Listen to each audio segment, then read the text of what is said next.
Now, this week was a busy one for the Pistons. They introduced a new head coach and a couple new players after the draft. Justin Rose got some expert analysis on Detroit's new additions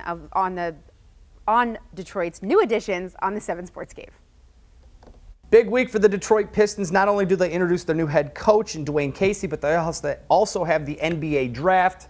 Special K Greg Kelser here to join us to talk about the Pistons' moves, not only in the front office and the head coaching staff, but the players that they got. I mean, big week for the Pistons, starting with Casey being the head coach. Right, and Dwane Casey will tell you himself that in the Pistons roster, he inherits a better situation than he did when he started in Toronto 7 years ago. That was a very young roster. They weren't accustomed to winning, and he had to develop talent and chemistry. He doesn't really have to do that here in terms of chemistry. He's got to get them back winning, but I think if they stay healthy, he's looking for them to be in the playoffs. He actually said that. That's right. The time is now. This is not a rebuild for the Pistons. The time is now. Pistons get a little help from the NBA draft as well. Kyrie Thomas and Bruce Brown join the team, two athletic wing players. How do they fit in with the Pistons? Well, I think they fit in fine with what the Pistons are trying to do, spread the floor, score from the outside, get in the open court, guys that can put it on the floor and do things. Both Brown and Thomas can do that, and in Thomas you got a pretty good defender also.